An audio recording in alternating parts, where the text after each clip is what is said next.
Hey, are you guys from Middletown? Looking good. Okay. What race are we in here? She's in the 10 and 9. Do that one.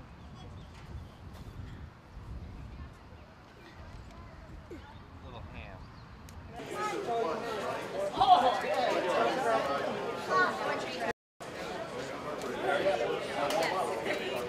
Come up, so that's Johnny owns that, and he's still mad. Yeah. Okay. Okay, girls, give me a thumbs up and who's going to win? Me. No. So you're going to run fast today? Yeah. I think so. Takes place. And you got a number 2. Looking good. Ready to run? I thought so. Team. We got a lot of threes up here. Good luck. Say thank you. Make sure you get this. Oh, yeah.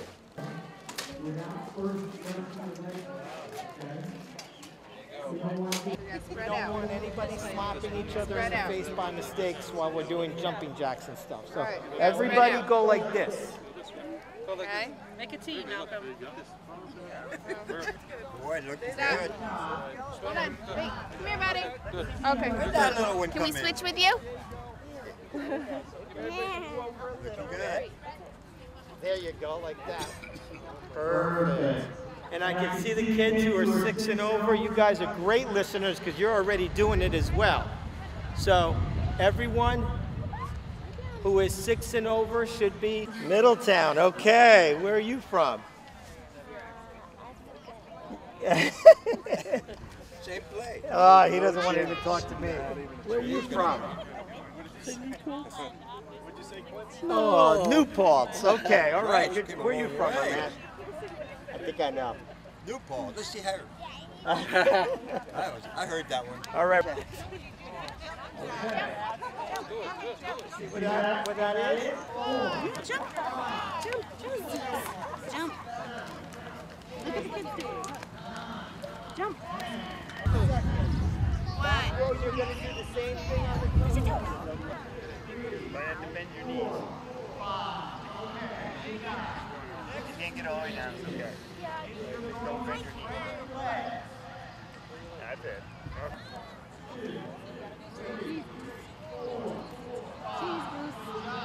Now you're going to do it on the other side. On your left leg. Ready? Go. 1, 2, 3, 4, 5. Good job. Keep your legs straight. Go, baby. 4. No, put your legs crossed.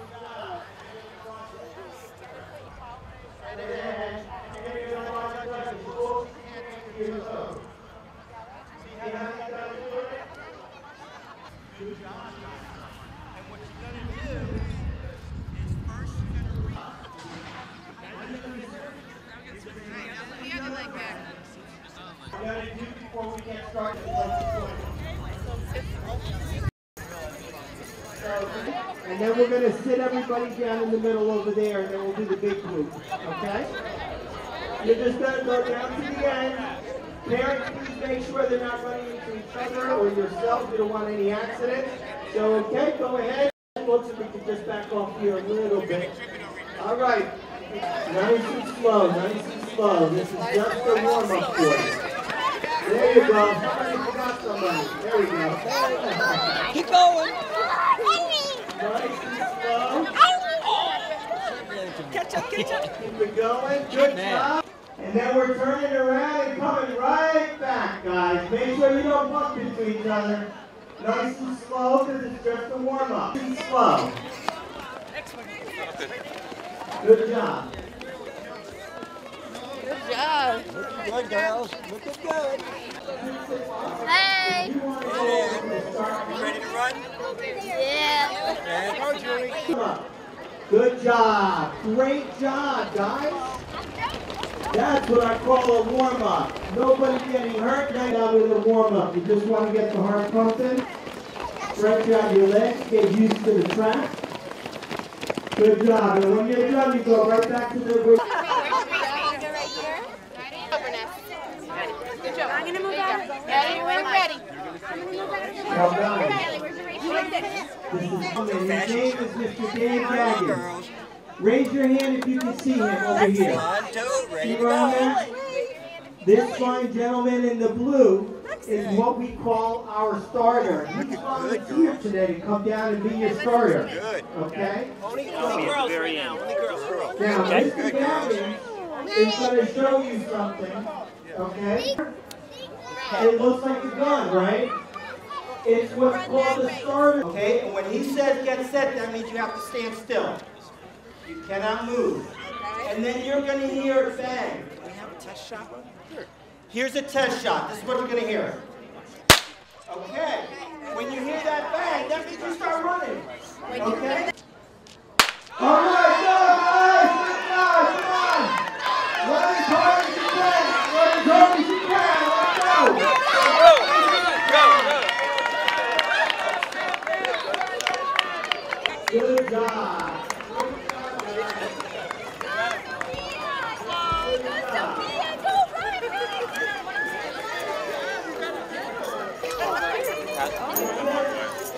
Oh, look at that. See that medal. Oh, you got a medal too?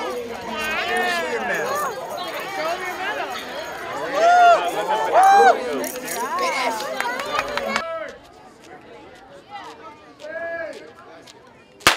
Get on there. Let's go, guys. That's all right. Keep up, keep up, keep up, keep up, keep up. Keep up. Good job. Go where you go. Go where you go. Good job. You know, and I wasn't as young as you are, but when I was just a little bit older, when I was in middle school, this used to be our middle school, before it was the high school. And when I was young, I actually started to run from my house across town to this school. And that's where I sort of found out that I really liked to run. So I always love coming back and seeing all of you try to see if you really like to run the way I did. And you know, some of you may, and some of you may keep running through primary school and middle school and high school and college, and then maybe eventually you'll get to the Olympics just like I did, because it does happen. 20 years later, a fellow named John Troutman, who is from Monroe Woodbury High School, he made the Olympic team and went to the Olympic Games. So he and I are both examples of how it can happen. Yeah, guys, my first track race, I didn't go to Middletown High School, but I ran the first track race of my life when I wasn't much older than you guys, probably around 12 years old. How old are you guys? 5? Okay, a little bit older than you guys, but the first track race I ever ran was in Middletown, and it was at a different stadium. It was right probably half a mile down the street, and I don't think it's there anymore. But when I was about 12 years old, maybe even a little younger than that, 11, I ran my first track race in Middletown. And not much older than you, and believe me, you know, once I ran that first race and I got my medal, I wanted to show all my friends that didn't come and run, and they were all jealous of me. So when you guys get across that line, you get that medal, make sure you bring it back and show all your friends that aren't here, because they're all going to be proud of you, and they're all going to want to run with you guys next time. So you guys ready to run today? Lots of noise when they run by. All right, here we go. You're running off the lane. But he's got my medals. Go get the medals. That's it. Go get the medals.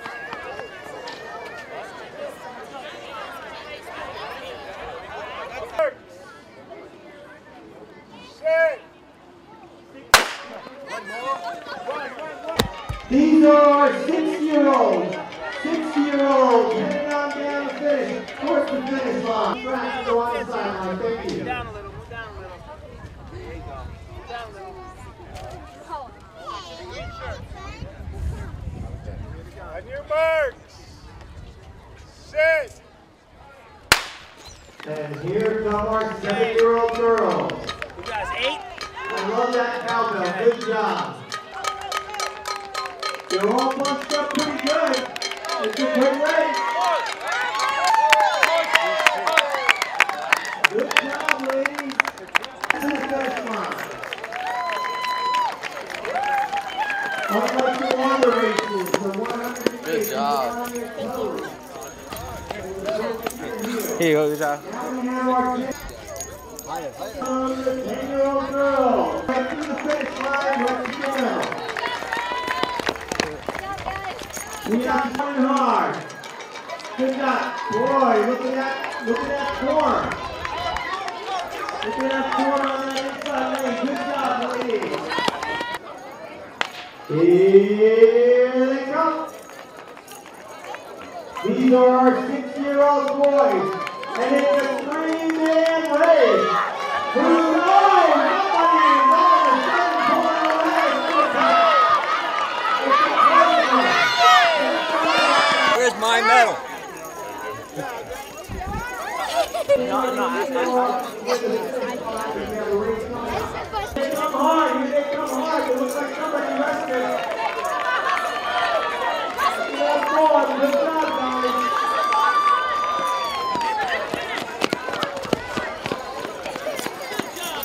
The only one that ran with his hands in his glove. Here they come. Our 8-year-old boys. They're coming hard. 14:51 in that course. Somebody sign him up. Somebody sign him up. They're coming strong. It's going to be a close one. But look at 27:51. Sign him up.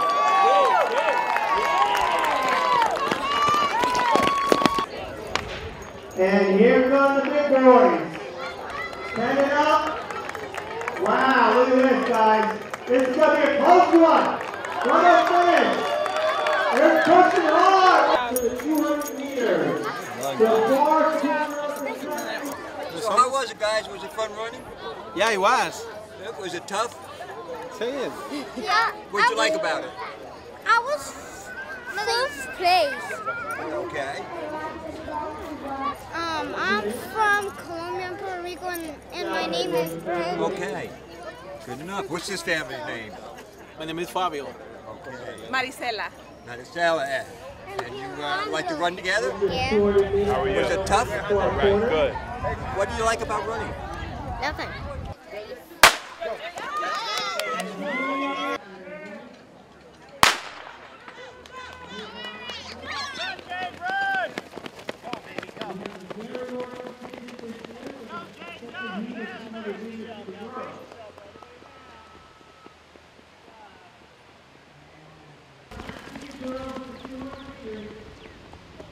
Get her off the bench, take off.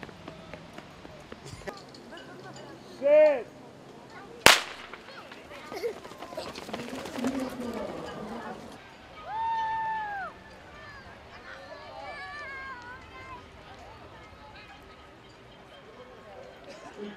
Sit.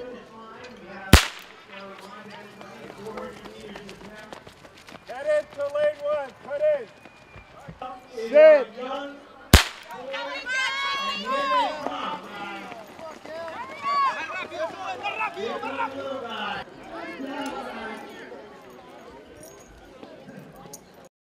Yes, he can. On your mark. Right there. Get on your mark. Get ready. Sit.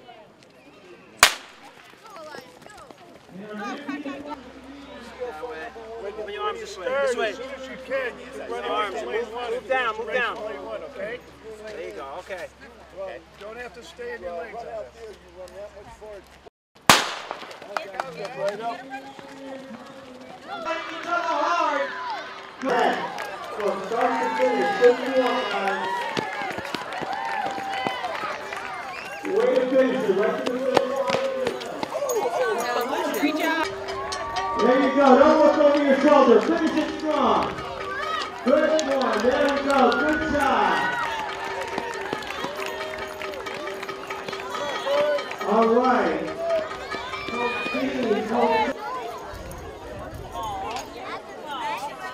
Girls ready?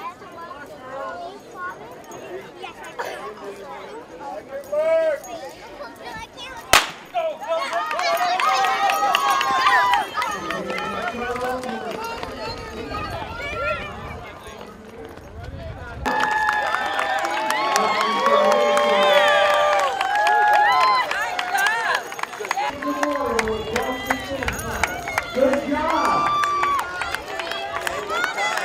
16 under.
ladies. Finish strong. Good job. Come on up here, guys. There you go, there you go. Move up, move up. Up here, guys, come on.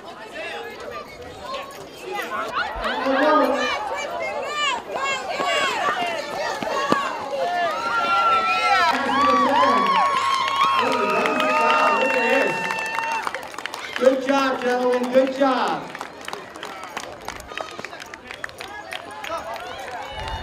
Good job, guys. Good job. Finish strong. Run hard. You're almost there. You're almost there. Finish strong. Good job. Good job. Way to go.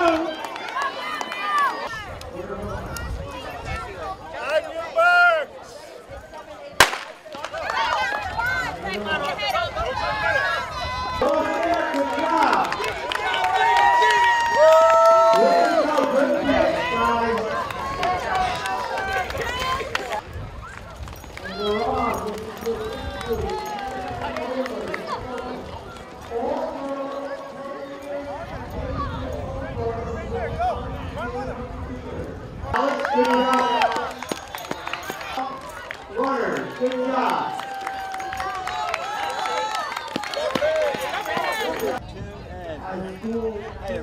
Hi, how you doing? This is Bob Beeman, the Olympic record holder of the long jump, 29 feet 2.5 inches. He's here to mingle with the crowd. We're going to go over to the long jump pit in a little while so he can lead the pack as far as guidance, guide the kids as they have an experience of jumping as far as they can and posing with the master, picturing with the master. Bob? How you doing? How you doing out there? Well, I think it's probably one of the most interesting events in the Olympic Games, and I really feel that I was blessed with the talent to be a part of that wonderful experience, the Olympic experience, and to enjoy the competitions and meeting the rest of the world.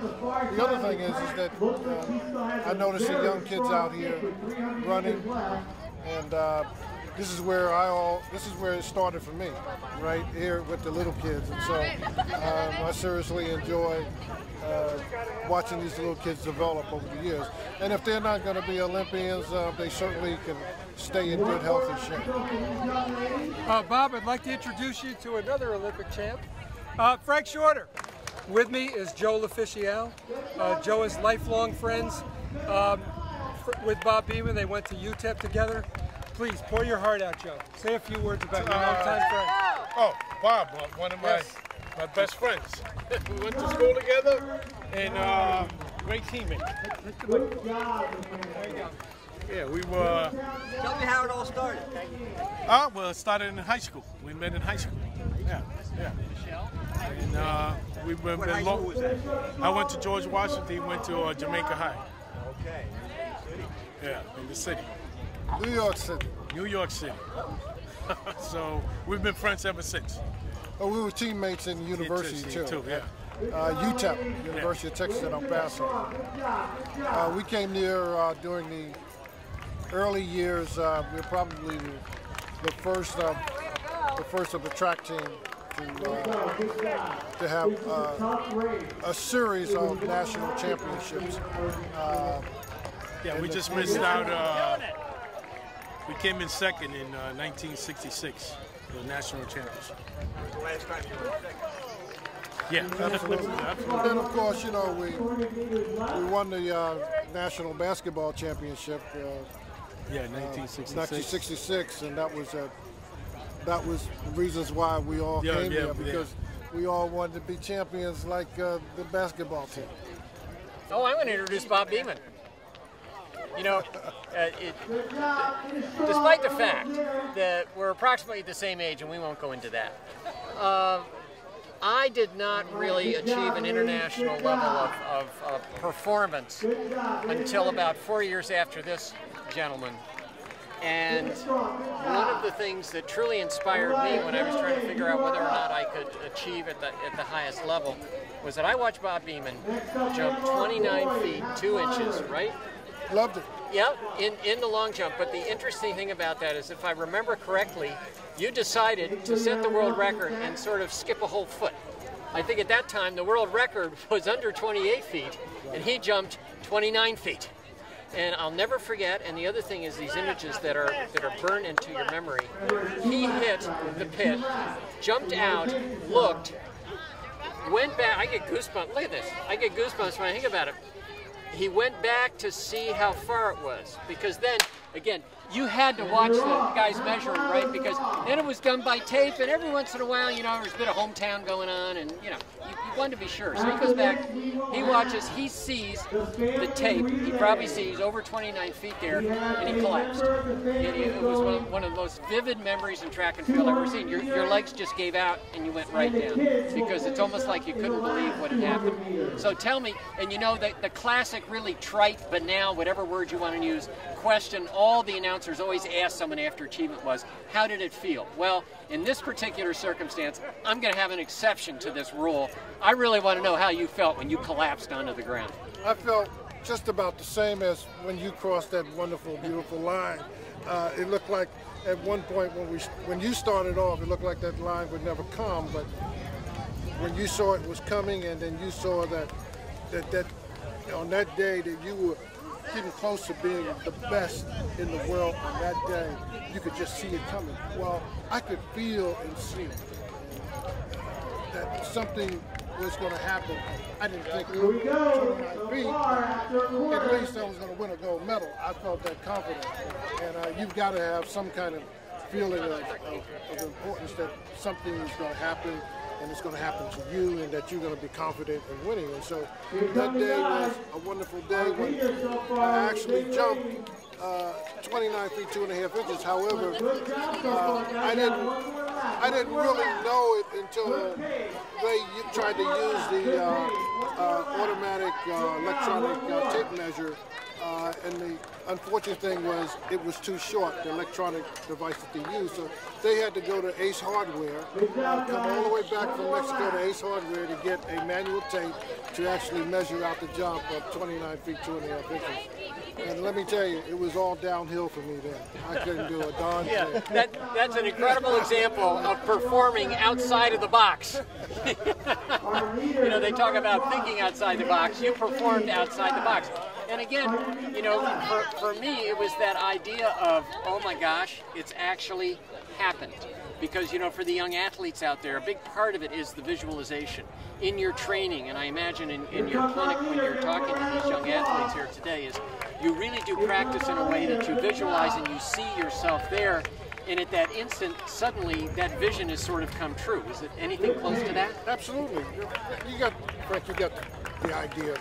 You know, we all go through it at some stage of actually visualizing. Not only did I visualize jumping, but I also visualized being up on the podium receiving the highest medal as an amateur athlete, and that was the gold medal.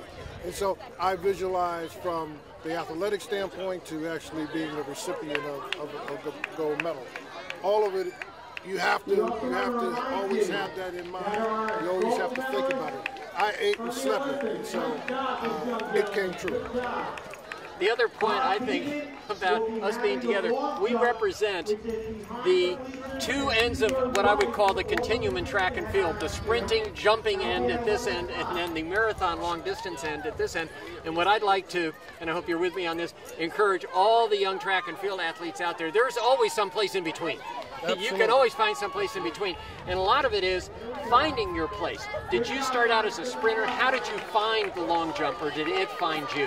Well, I didn't try the marathon, but I did try the 1500, the 800, right, the 400. Right. And each time that I tried, I wasn't successful enough, so I kept trying.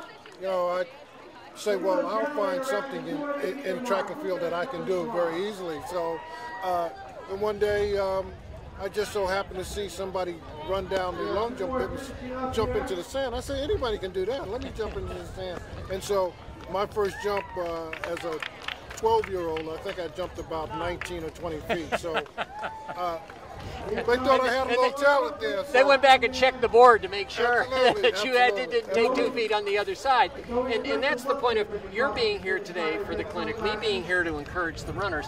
I think so much of it is, and I think it's so wonderful that the Classic 10K here in my hometown, in Orange County, in New York, in Middletown, creating an event that kind of goes beyond the mere kids run.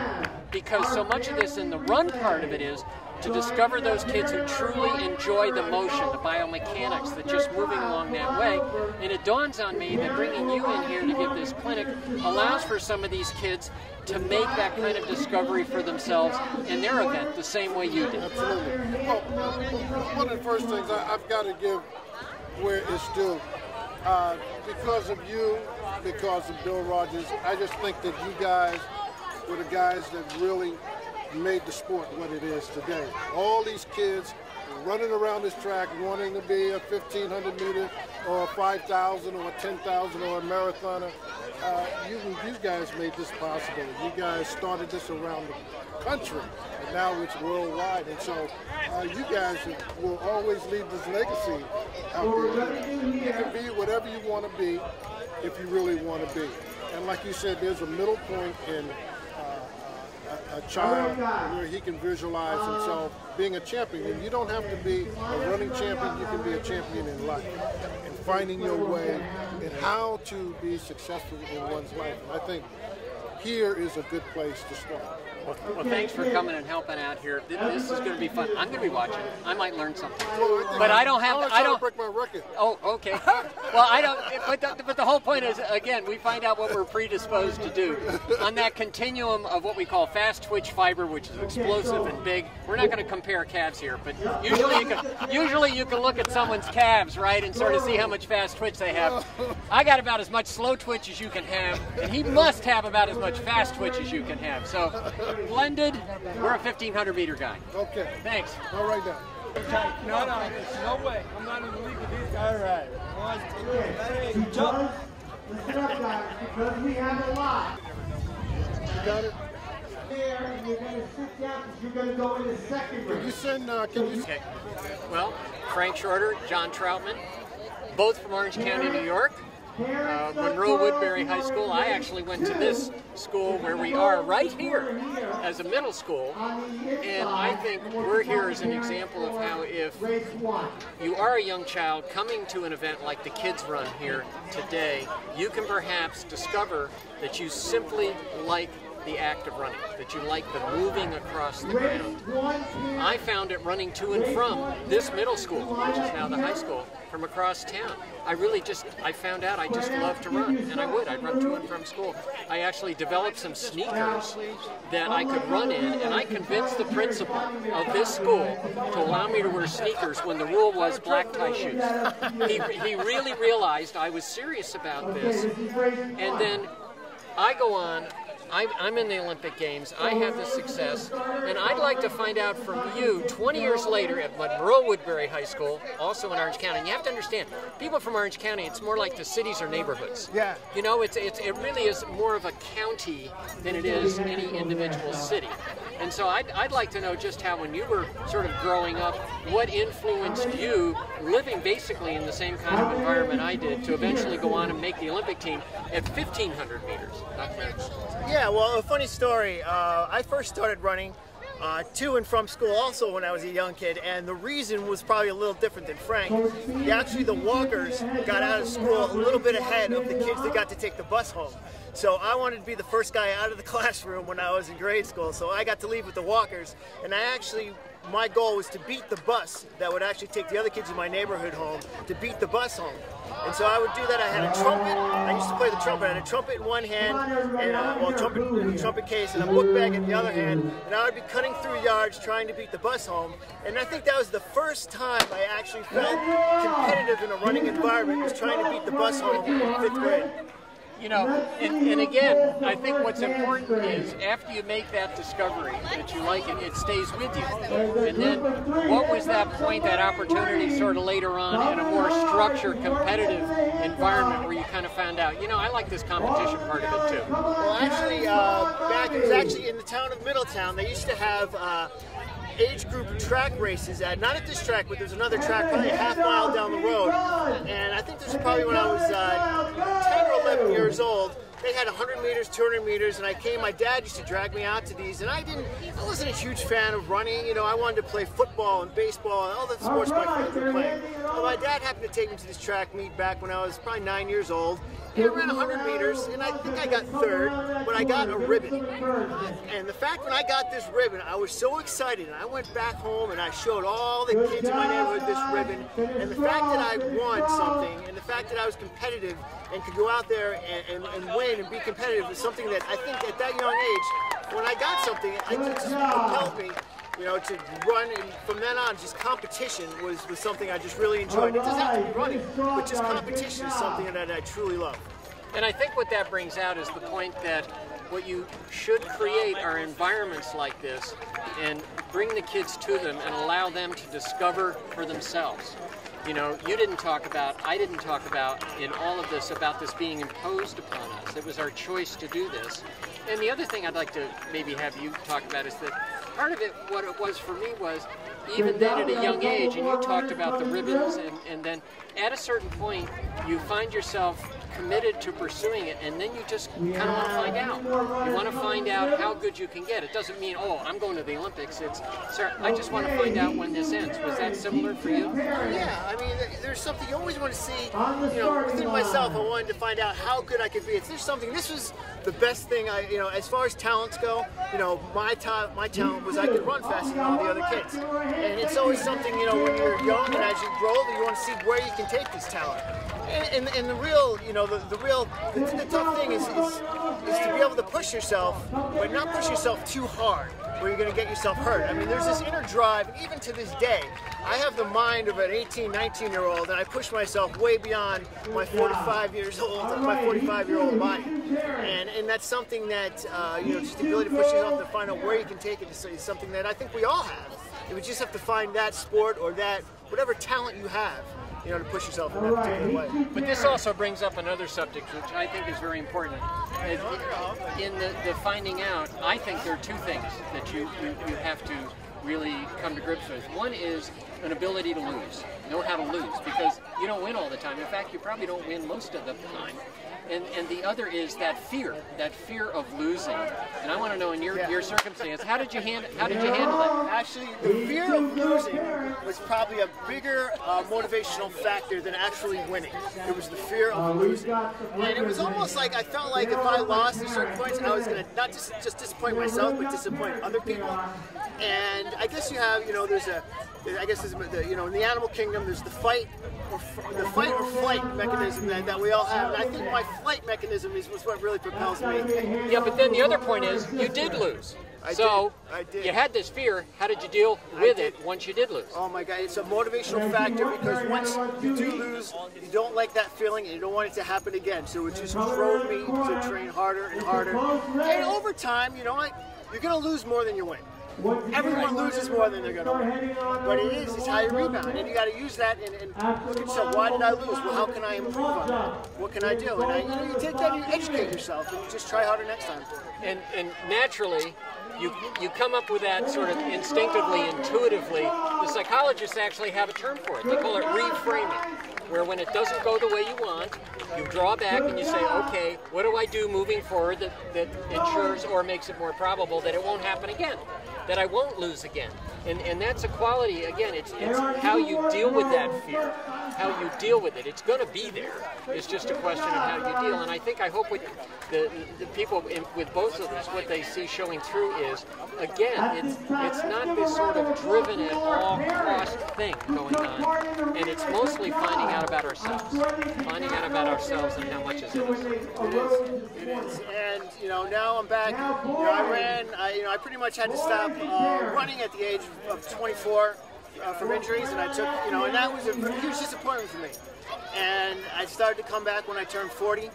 And the whole educational process of going through, like, having to retire and stop running back at the, pretty much 24, 25 is pretty much when your career is just getting going as an athlete.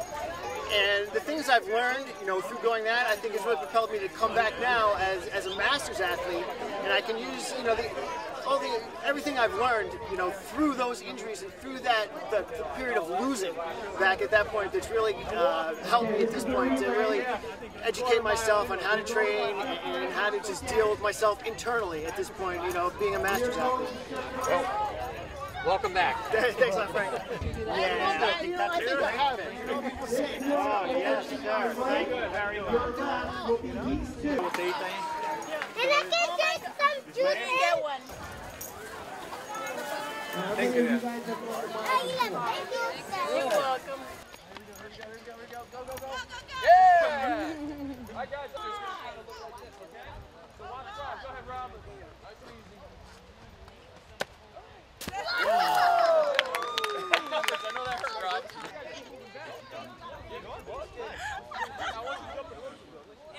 What it really is. Yeah!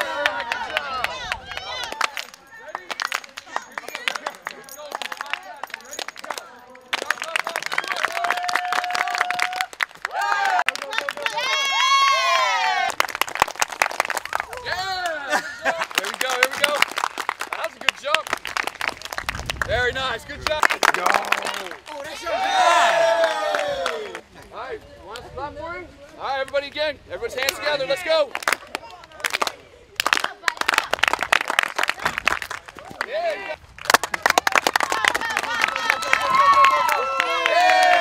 Yeah. Yeah.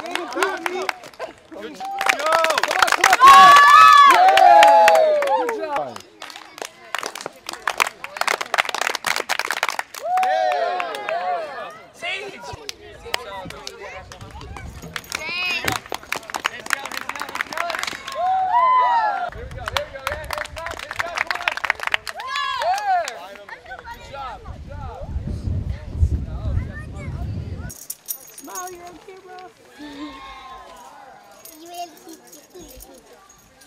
All right, kiddo, you're good. Yes, you got it for the day. That's what you expect. That's one day. That's it.